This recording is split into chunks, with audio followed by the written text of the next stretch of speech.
Salam para sahabat logistik nasional dimanapun berada. Saya Dr. Nofrisel, praktisi dan akademisi di bidang logistik. Dalam video kali ini saya ingin menyampaikan penjelasan dan menjawab beberapa pertanyaan dari teman-teman dunia logistik yang sering disampaikan kepada saya. Baik, kita langsung ke pertanyaan pertama, silakan.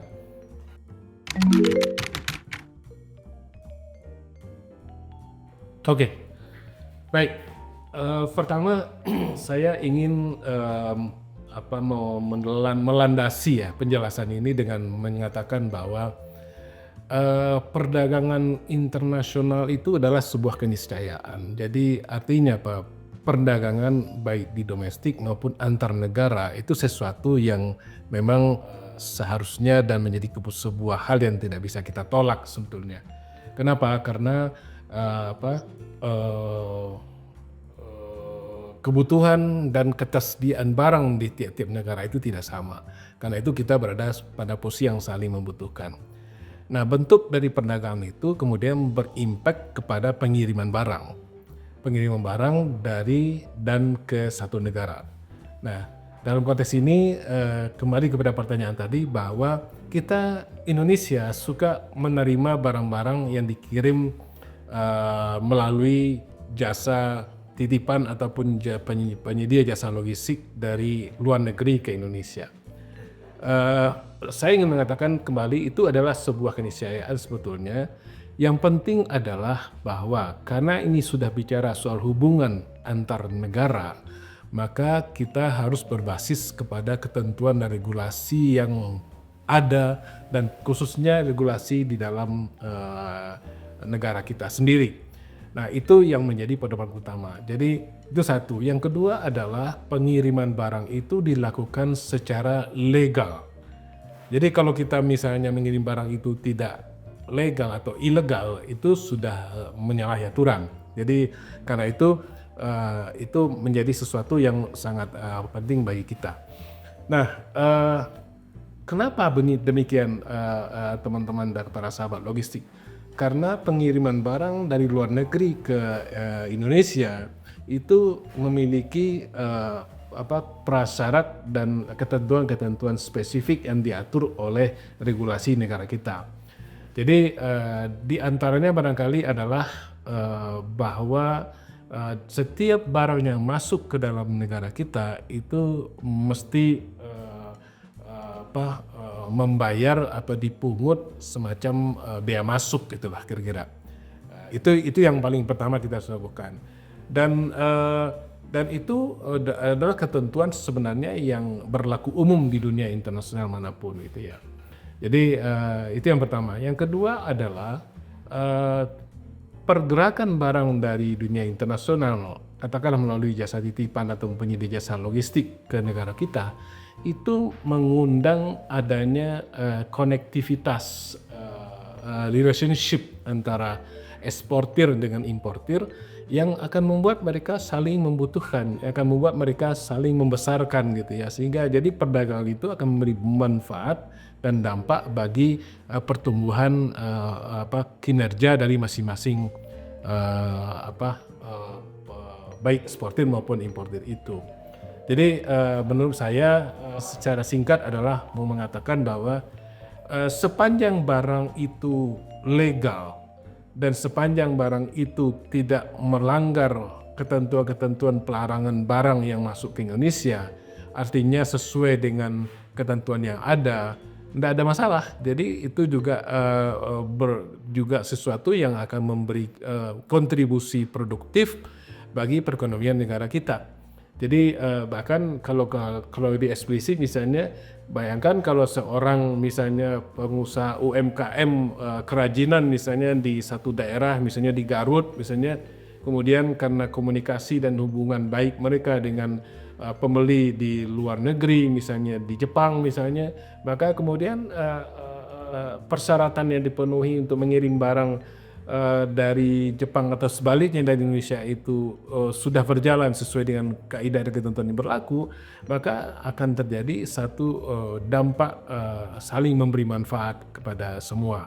Jadi artinya saya ingin mengatakan bahwa manfaat pengiriman barang melalui jasa titipan ataupun penyedia jasa logistik pada umumnya sebenarnya adalah dimasukkan untuk memberikan semacam pemenuhan kebutuhan akan barang tertentu oleh warga negara Indonesia, dan mungkin saja barang-barang itu tidak cukup ada di Indonesia sehingga kemudian membuat mereka menjadi menciptakan semacam perdagangan, dan itu akan membawa benefit bagi kedua belah pihak. Saya kira begitu jawaban saya. Terima kasih.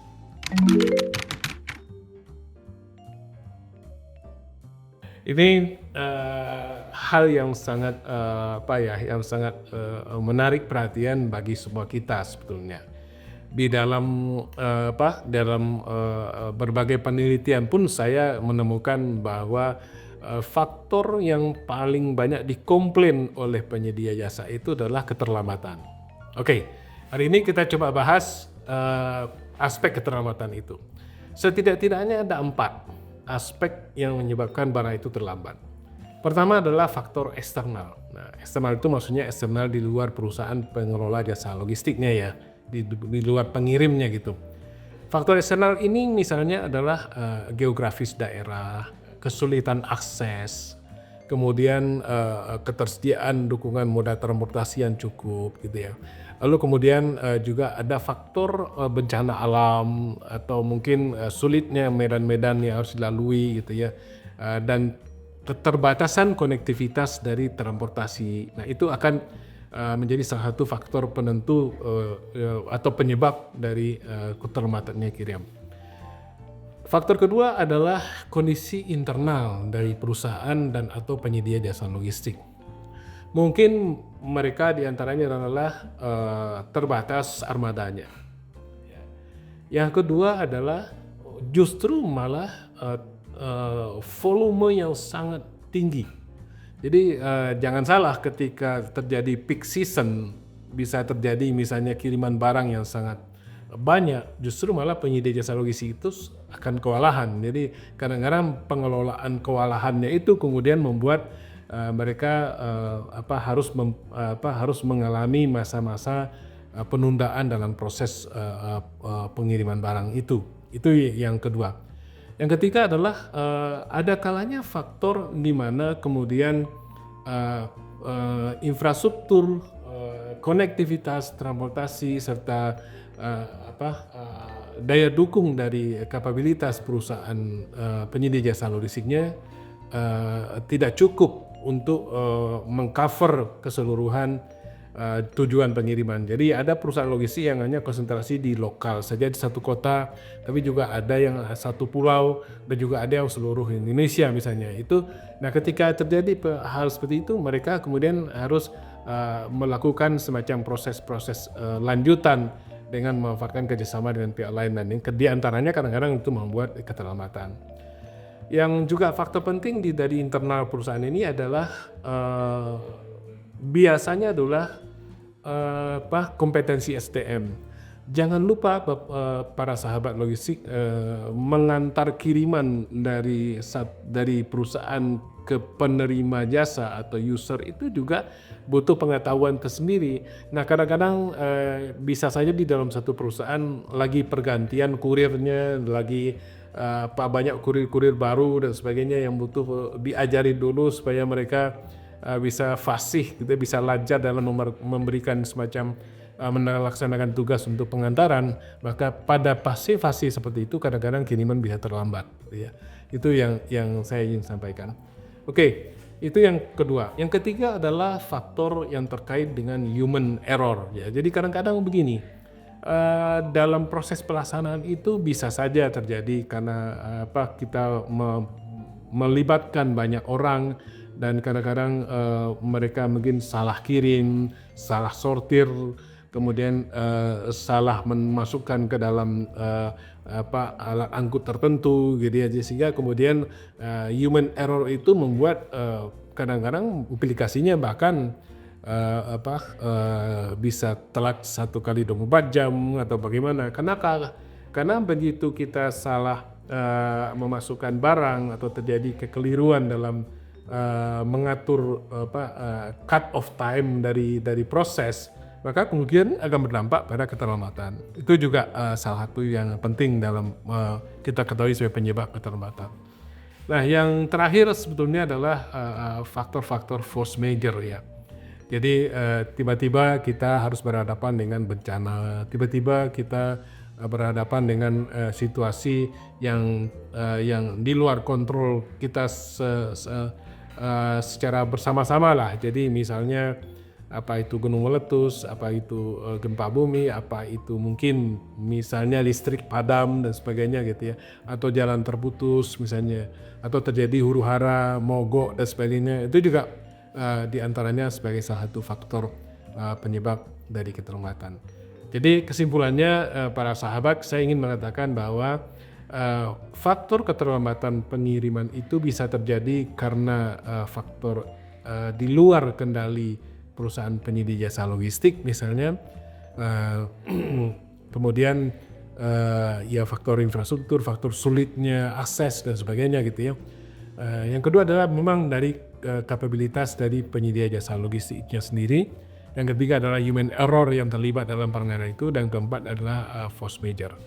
Nah, karena itu di dalam langkah yang harus dipilih oleh para sahabat logistik untuk mengirimkan barang adalah kita memang harus memilih dan menyeleksi dan juga sepanjang Anda bisa misalnya, maka pilihlah pengiriman barang melalui beberapa perusahaan logistik yang menurut para sahabat itu akan bisa memenuhi keinginan dan harapan dari para sahabat sendiri.